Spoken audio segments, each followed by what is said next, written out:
Ne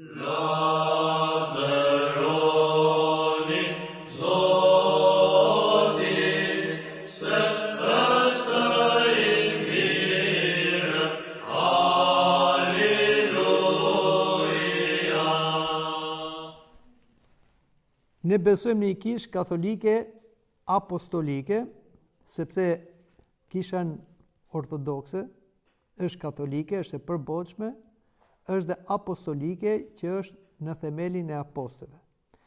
Dhe kishën ortodokse nderon apostujt në mënyrë të veçantë në 30 qershor, por i nderon dhe apostujt gjatë vitit liturgjikal, sepse ata janë themelet e kishës. Gurët e themeleve të kishës dhe guri i qoshës është Zoti Jezu Krisht. Kështu që më datën 26 shtator, pra tani jemi në vigjilje, pra kisha kryen shërbesën e mbrëmësores që hap shërbesën kushtuar apostullit Joan ose ungjillorit Joan, dhe nesër është liturgjia hyjnore, prandaj edhe sot ne do të flasim për këtë apostull kaq të madh që e kujtojmë më datën 26 shtator dhe e kujtojmë edhe në maj.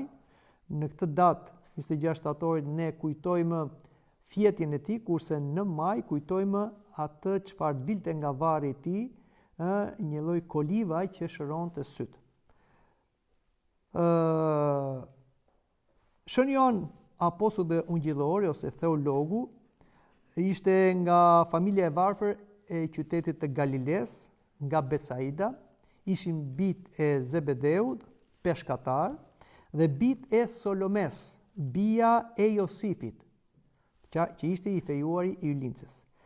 Në fakt ne dimë se Josifi nga martesa e parë kishte 4 djem, Jakovin, Joseun, Judën dhe Simonin, dhe 3 bija, Esterin, Martën dhe Solomen. Prandaj, sipas botës, Zoti ynë Jezu Krisht ishte xhaxhai i Shën Joan theologut. Themi xhaxhai, jo xhaxha natyror, por meqense Krishti ishte i rritur në familjen e Josifit dhe quhej biri i Josifit nga njerëzit, por thjesht bir ligjor, jo natyral i Josifit, kështu që mund ta shikojmë nga ana njerëzore, shikohej si xhaxhai Jezu Krishti. Kështu që Shën Joani e njihte Jezu Krishtin si person. Por dim që Joani bashkë me vllajën e vet Jakobin ishin peshkatar dhe ndihmonin babain e tyre edhe ai me profesionin peshkatar, Zebedeun, dhe dim që Zoti Jezu Krisht i gjeti këta një ditë në bregun e liçenit të Galiles dhe i tha ndiqmëni. Kjo është hera e dytë që Shën Joani merr ftesën nga Zoti Jezu Krisht dhe siç na thuhet tek Ungjilli, ata lanë rrjetat, lanë babain e tyre dhe shkuan mbas Zotit Krisht, i cili do t'i bënte nga peshkatar peshqish në peshkatar njerëzish. Ata lanë gjërat toksore për të mësuar gjërat qiellore. Lanë, si them, trofen toksore, peshqit, për të fituar trofen shpirtërore dhe për të fituar trofen e shpirtrave të shpëtuar në emër të Jezu Krishtit. Dhe dim që Shën Joani ishte i dalluar nga rrethi i apostujve, ishte në rrethin më të ngushtë të apostujve, duhet dim se Zoti i kishte gjithë apostujt me një dashuri, por i dallonte ose apostujt kishin dalluar veten e tyre. Rrethi më i ngushtë i apostujve ishte Petro, Jakovi dhe Joani. Të tre këta apostujt kishin një dashuri më të madhe për Krishtin se apostujt e tjerë. Prandaj dhe Zoti i dallonte dhe ju jepte më tepër mistere, shfaqjet në mistere, siç kemi në malin Tabor, kur Krishti transformohet, pra ka atë metamorfozën e tij dhe atë e pan vetëm Petro, Jakovi dhe Joani. Joani ishte i lirë, i virgjër, e dëshironte virgjërinë, prandaj dhe merr dhe titullin i virgjër. Dhe dashuria për Krishtin ishte e zjarrt. Ai e deshte Krishtin pas një interes, prandaj dhe quhet dishepulli i dashur i Zotit. Afërsia me Krishtin ishte paq e madhe, ndaj si thash, ai dalloi nga gjithë apostujt e tjerë. Dhe dim që Shën Joani në fillim ishte nxënësi Shën Joan Pagzorit, kur Joan Pagëzori shkoi në lugin e lumit Jordan dhe ai filloi të predikojë atje për pendes dhe pagëzim në shenjë pendimi me ujë, Shën Joani ishte një nxënës e tij. Por kur Joan Pagëzori pagëzoi Krishtin dhe të nesërmen kur Krishti po kalonte në atë vend, Joani tha, ja qingji i Perëndis që ngre mëkatet e botës, atëre Andrea, që ishte nxënësi i Joanit, edhe Joani që ishte nxënësi i Joan Pagëzorit, shkuan mbas Krishtit. Ky është takimi i parë që patën ata me Krishtin. Pastaj takimin e dytë kemi kur Krishti i thërret për apostullim. Dim që Shën Joani, apostull dhe ungjillor, qëndroi besnik Krishtit deri në fund. Ndryshe nga apostujt e tjerë, të cilët në fund patën frikë dhe u shmangën përballjes me turmën që thoshte për Krishtin kryqëzoje dhe ikën dhe u fshehën, vetëm Joani qëndroi poshtë kryqit. Bashkë me të tërshenjtën Vigjeleshën Zonjën Shëmari dhe me gratë mirapruse. Kjo tregon që ai vërtet e deshte Zotin, pa interes. Dhe prandaj dhe Zoti e vlerësoi më shumë nga gjithë, e deshte më shumë nga gjithë, por dhe e vlerësoi duke thënë ato fjalë kur ai ishte i kryqëzuar. Grua ja yt bir, dhe kishte fjalën për Joanin, dhe bir ja jotëm. Dhe ai e mori në shtëpinë e vet dhe u kujdes për atë. Pra, në frym Joani u bë biri i Vigjeleshës Mari, u bë vëlla i Krishtit. Çfarë thot Krishti në Ungjil? Kush më është nën, vëlla dhe motër, ata që dëgjojnë fjalën e Perëndis dhe e zbatojnë atë. Pra, Shën Joani vërtet e dëgjoi fjalën e Perëndis deri në fund, prandaj dhe u bë vëlla në frym i Krishtit. Ai e pa Krishtin pas ngjalljes bashkë me dishepujt e tjerë dhe mori nga Jesui misionin që të shkojë në të gjithë kombet, që të përhapin ungjillin, të nxënësojnë kombet dhe t'i pagëzojnë emër të Atit, të Birit edhe Shpirtit Shenjtë. Apostujt sipas shortit shkuan në të gjithë kombet. Vetëm Joani qëndroi në Jeruzalem, sepse Joani u kujdes për Vigjeleshën Mari. Tham që ai e mori në shtëpinë e vet, në shtëpinë e Solomes, dhe atje rinte Vigjelesha Mari në shtëpinë e Joanit derisa ajo fjeti në Zotin. Mbas fjetjes së Vigjeleshës Zonjës Mari, atëherë Joani, sipas shortit që i ra, shkoi në Azinë e vogël dhe filloi apostullimin. Ishte në një moshë 55 vjeçare kur ai filloi apostullimin për të shkuar sipas shortit në apostullim. Apostujt e tjerë thamë që i kishin filluar këtë detyrë. Dhe ai shkoi në Azinë e vogël, e cila në atë kohë ishte e mbushur me idhujtari dhe e molepsur me idhujt, me magji dhe me mëkate imorale, perverse dhe shnjërzore të paganëve. Kur Joanit i ra shorti për të shkuar në Azinë e vogël, ai në një farë mënyre u mërzit, u dëshpërua, ju duk si diçka e rëndë ky short. Por Perëndia deshte ta përulte Joanin dhe ta mësonte Joanin që ai nuk duhet mbështetej tek fuqia të aftësia e tij, pavarësisht se ishte apostull i dashur i Krishtit, por ai duhet mbështetej në fuqinë e Perëndisë. Për këtë ai do kalonte një provë. Dhe dim që Joani që të mbështetej në fuqinë e Perëndisë kaloi provën e mbytjes në det. Kur ata po shkonin me anije bashkë me prohorin, anija u mbyt. Dhe kështu Joani u rrëmbye nga dallgët dhe u gjet në brigjet e Seulecis mbas 40 ditësh. Pra kaloi 40 ditë e 40 net në përdetra që ai të shiroi përfundimisht nga ajo, si them, besimi tek vetja, por të mbështetej në fuqinë e Perëndisë. Çdo gjë bëhet me lejen dhe me fuqinë e Perëndisë. Dhe kështu filloi misionin apostolik në Azi, bashkë me prohorin, nxënësin e tij dhe bashkëpunëtorin e tij.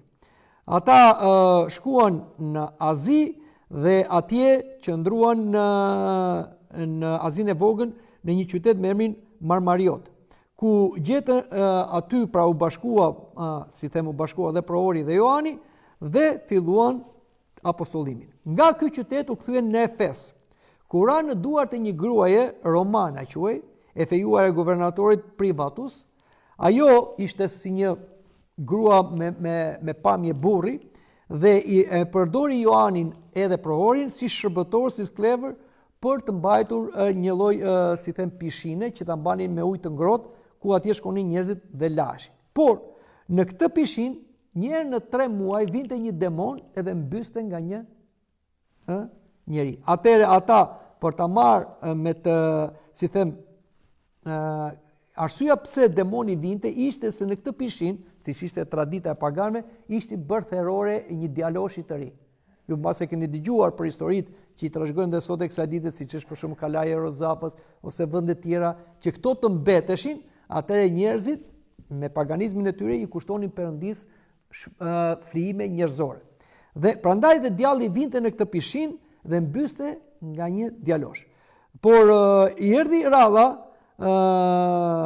dhe u mbyt një farë Damus i afërmi i Romanës dhe demoni e mbyti atë. Kështu Romana mendoi se këta Ioani dhe prohori ishin magjistar dhe filloi t'i keq trajtor. Por kur u lut Ioani, atëre ai që u mbyt u ngjall, kështu që Romana besoi tek Zoti Krisht dhe filloi ta përkraj Ioanin dhe prohorin.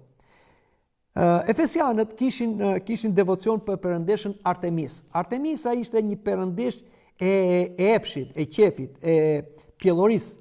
Dhe ata shkonin dhe i faleshin kësaj perëndeshe, madje në tempujt e tyre bënin edhe orgjira, që quhej ajo, si them, prostitucioni i shenjtë. Pra shkonin me prostitutat e tempullit. Kështu që Ioani shkoi një ditë në këto lloj festash dhe u ngjit mbi kodrën ku lartësohej statuja e madhe e Artemisës për t'i folur turmës. Por turma, kur dëgjonte fjalët e Ioanit kundër Artemisës, atëherë filluan ta qellonin me gur. Por gurët me fuqinë e Perëndis nuk godisin Ioanin, por godisin statuen e Artemisës, e cila u coptua dhe u dëmtua. Kjo nxiti atë urrejtjen e turmës, por ndodhi një tërmet i madh dhe pothuajse një shumicë e madhe paganësh që qellonin me gur Ioanin dhe ishin adhurës të Artemisës, u zhytën poshtë në tokë dhe vdiqën. Por Ioani prapë u lut Zotit dhe ata u kthyen përsëri nga toka, u ngjallën dhe ju falën Perëndis të vërtet Zotit tonë Jezu Krisht dhe u bën nxënësit e Krishtit të mësuar dhe nga Ioani. Dhe kështu shikojmë që Ioani dal nga dal filloi që të ketë rezultatet e para në Azinë e Vogël, pra në këtë popull shumë pagan dhe me tradita dhe me zakone amorale dhe shnjërzore. Me shtimin e mrekullive të Ioanit dhe me kthimin te Krishti të shumë nga banorëve të Efesit, djalli që banonte në tempullin e Artemisës mori pamjen e një oficeri perandorak i cili kërkonte 2 të magjistar të cilët ishin larguar dhe ishin shpëtuar nga burgjet romake. Dhe këta quheshin Ioan dhe Prohor. Dhe kështu bëri që të nxiste turmat përsëri kundër Ioanit. Por Shën Ioani, duke pasur mendjen e Krishtit dhe atë syrin e shpirtit, të ndriçuar nga Shpirti i Shenjtë, e kuptoi dredhinë e demonit dhe me fuqinë e Perëndis ai shkoi dhe vajti tek tempulli i Artemisës. E toroqën zvarr në tempullin e Artemisës, po atje Ioani u lut Perëndis që të shkatërrojë tempulli pa cënuar asnjëri.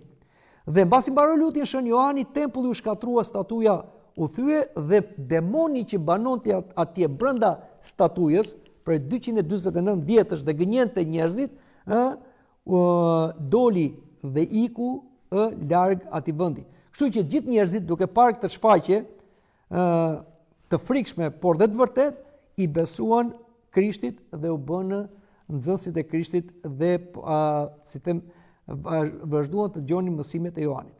Fama e Ioanit arriti deri tek perandori Dometian, i cili dërgoi ta kapnin shenjtin dhe mbasi e kapën shenjtin dhe filluan t'i bënin pyetje, atëherë Dometiani e kuptoi që Ioani i kishte një besim të patundur dhe askush nuk mund t'ia ndryshonte këtë besim, prandaj e internoi në ishullin e Patmosit.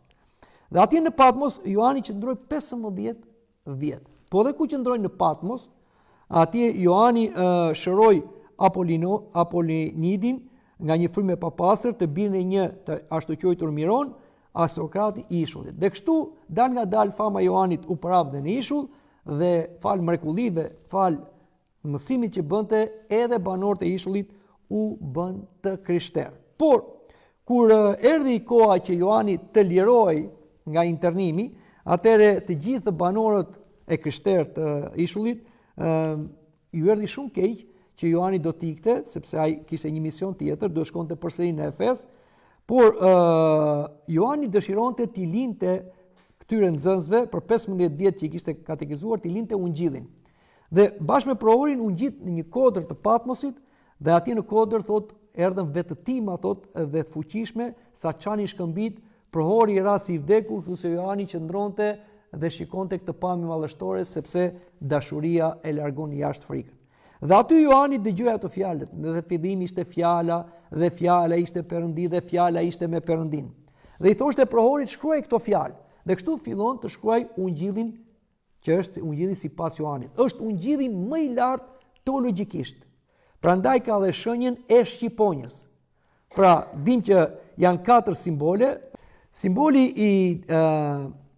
i Demit është i Mateut, i Luanit është i Markut, i njeriut është i Lukës dhe i shqiponjës është i Joanit. Pse është i Joanit, i shqiponjës? Sepse ungjilli sipas Joanit, po ta lexojmë me vëmendje, është një ungjill që nuk kuptohet lehtë, ka teologji shumë të thellë brenda dhe është i ngritur më lart nga gjithë ungjillet e tjerë. Prandaj, kur shkonte dikush katekizoi në kish, nuk e lexonte ungjillin sipas Joanit, vetëm mbas pagëzimit që bënte, atëherë lexoi ungjillin sipas Joanit. Kjo është arsyeja që dhe në kish në ungjillin sipas Joanit e lexojmë mbas Pashkës. Sepse tradita ishte që për Pashkë pagëzoheshin katikumenet dhe për 40 ditë ata lexonin dhe studionin ungjillin sipas Joanit. Dhe prandaj dhe ne lexojmë thjesht dhe këtë ungjil. Dhe atje në Patmos shkruajti ungjillin që është ungjilli i 4 sipas Joanit, por edhe librin e fundit të Biblës, librin profetik dhe skatologjik që është libri i zbulesës ose Apokalipsi, ku atje ai pa vegim Zotin Krisht dhe Zoti Krisht i tregoi gjithë historinë deri në fundin e kohërave dhe pavarësisht se e keqja do të shtohet gjithnjë më tepër, siç edhe duket, por fjalën e fundit e ka Krishti, i cili do vi dhe do dënoj edhe antikrishtin që do shfaqet para Krishtit, por dhe djallin dhe demonët, do të bëj gjyqin, do krijoj qiellin e ri, tokën e re, do zbresë Jeruzalemi qiellor dhe do filloj jeta e përjetshme dhe lumtur tokë ashtu siç është edhe në qiell.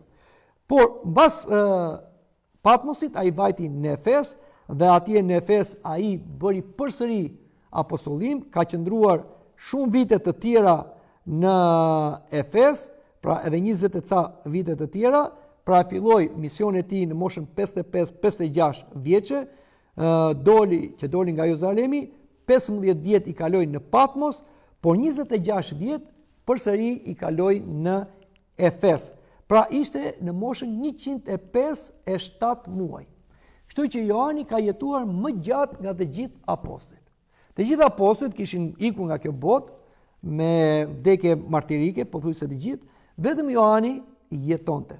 Bani mend kur Krishti i tha apostull Petrus që e pyeti, çfarë do të bëhet me këtë? I tha Krishti, nëse unë duaj që ky të rri derisa unë të vi, ti çfarë ke? Ti e mbas me.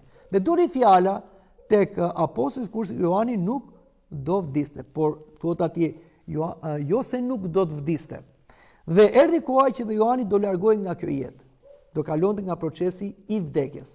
Kështu që ai mblodhi gjithë nxënësit e tij dhe i çoi në një vend në Efes dhe tha hapni një grop në formë kryqi dhe u ul atje dhe ata e mbuluan me dhe deri në tek qafa dhe pastaj mbasi lindi dielli e mbuluan me riz dhe ashtu dha shpirtin.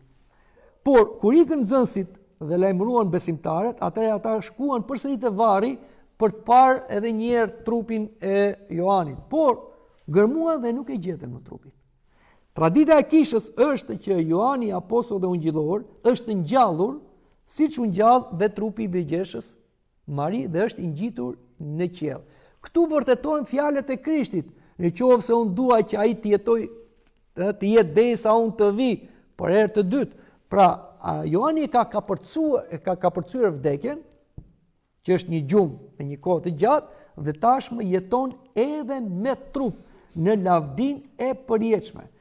Sepse Zoti e shpërbleu nga dashuria e madhe që tregoi për Krishtin, nga besnikëria se tham që droi në këmbët e kryqit dhe nuk u trëm siç edhe u trëmën të tjerët.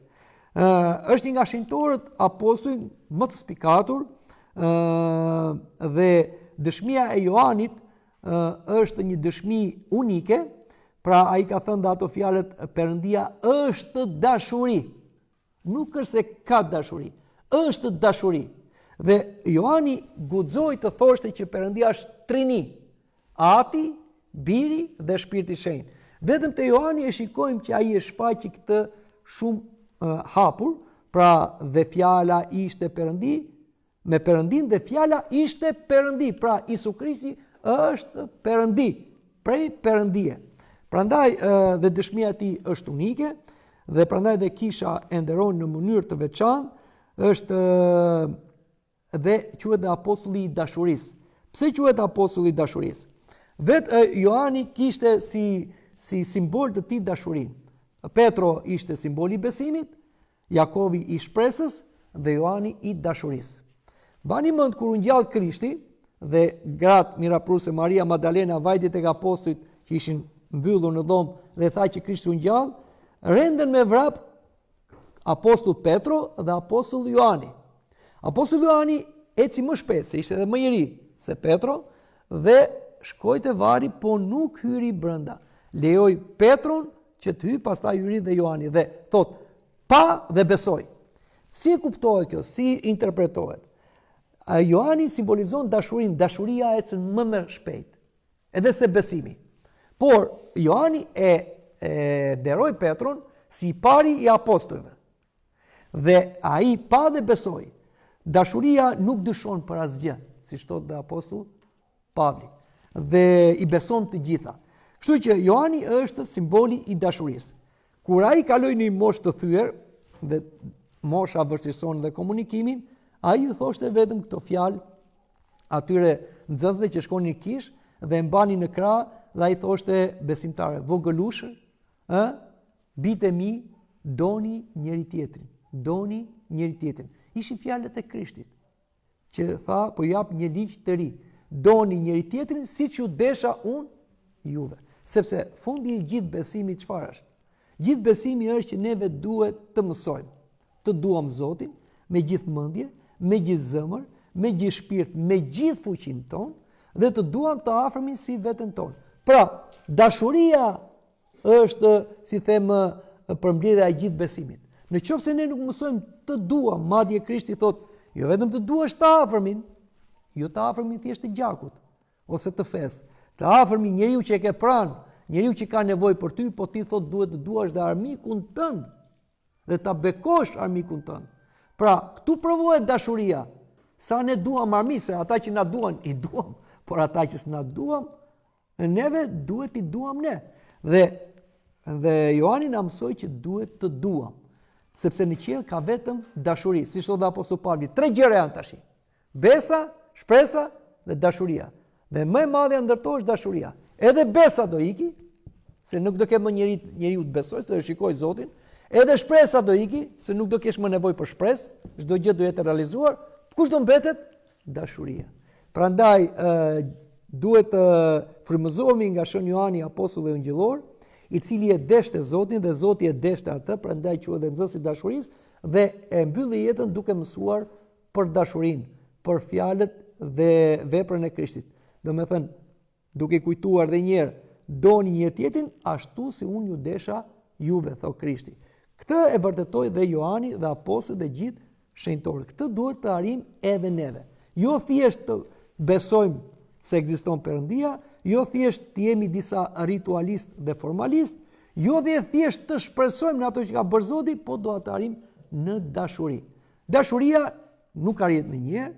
Shën Andoni i Madh në moshën 80 e ca vjeç e thoshte unë tani e dua Zotin, nuk e kam më frikë Zotin, kështu që edhe neve nuk duhet të ligështohemi ku nuk e kemi këtë dashuri, duke mbyllur edhe me fjalët që thon shenjtorët. Në qoftë se nuk ke dashuri, bëj veprimet e dashurisë, pa dashuri. Dhe kështu dal nga dal, do mësosh të duash. Kisha ortodokse i këndon këtij apostulli, o apostulli dashur i Krishtit, eja dhe shpëtoje popullin e dëshpëruar, lutjet e tua i pret ai që i ke rënë në bikrarorin, o theologa ti kërkoj, ti përndaj rete për barve dhe të na fal paqen dhe përdëllimin e madh. Amin.